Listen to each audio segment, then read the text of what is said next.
Assalamualaikum warahmatullahi wabarakatuh. Perkenalkan, nama saya Arifan Nurlan dengan NIM 10304240069 dari kelas IF 4803 PJJ. Di sini saya akan menjelaskan tata cara pengerjaan untuk menjawab atau memecahkan dua soal dari tugas sub CLO 3 kalkulus lanjut.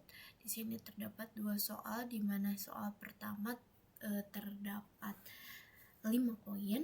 Yang untuk soal pertama di sini terdapat soal ditanyakan sebuah partikel bergerak di sepanjang lintasan berupa helix yang diberikan oleh RT sin T I plus cos T J plus T kuadrat kurang 3T plus 2K, di mana komponen K menyatakan ketinggian dalam meter dari permukaan tanah dan T lebih besar sama dengan 0. Soal yang pertama, apakah partikel tersebut pernah bergerak ke bawah? Berikan argumen untuk setiap jawaban yang diberikan. Di sini saya sudah mencoba untuk menjawab nomor 1 poin A, di mana komponen ketinggiannya yaitu ini T kuadrat 3T plus 2 yang ini.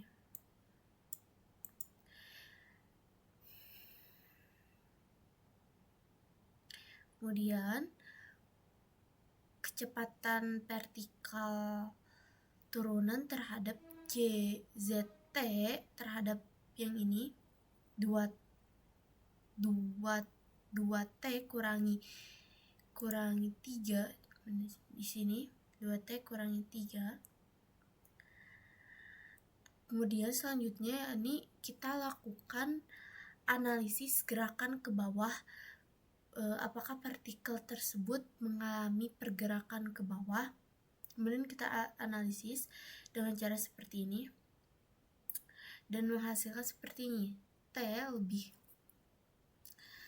lebih kecil 1,5 detik sehingga menghasilkan partikel ke bawah pada interval 0 lebih kecil sama dengan plus lebih kecil sama dengan T lebih kecil 1,5 detik.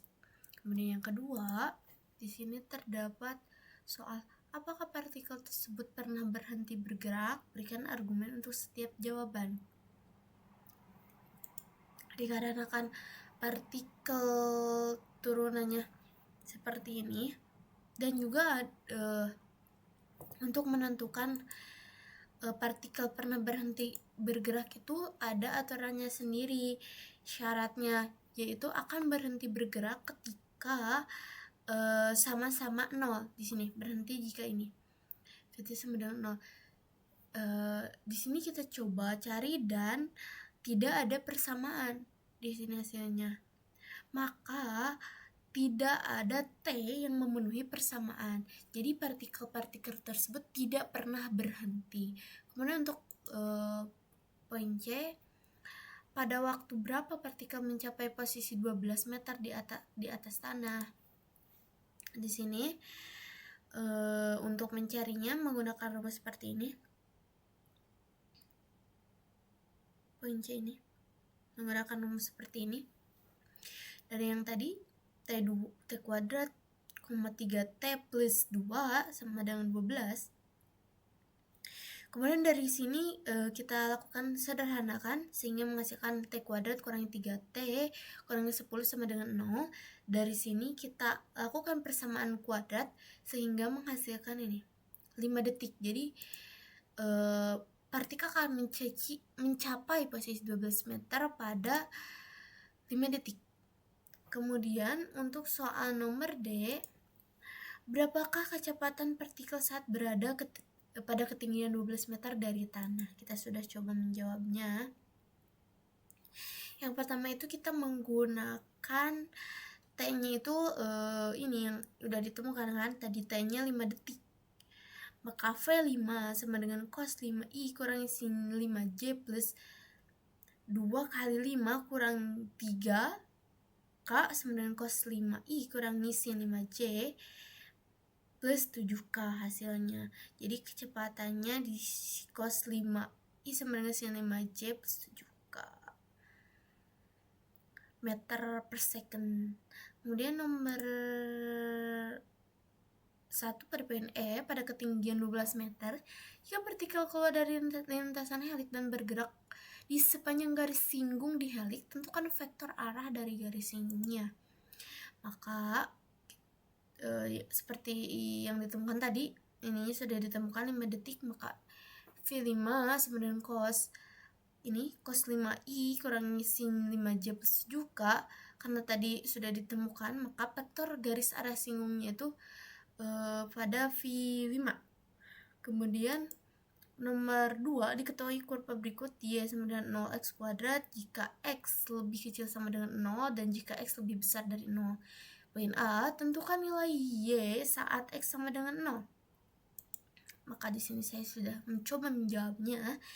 Nilai y saat x sama dengan 0, maka kita akan mencoba menghitung turunan kanan dan juga turunan kirinya seperti ini.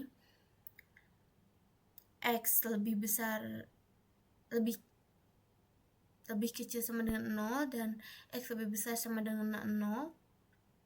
Y sama dengan ini, menghitung turunan kiri, ini menghitung turunan kanan. Lalu disamakan limit kanan dan kirinya, dan limit kanan dan kirinya itu di x sama dengan 0 alias sama, maka y 0-nya adalah 0, nilainya adalah 0. Kemudian nomor 2 poin B, tentukan besar kelengkungan kurva di titik 0,0.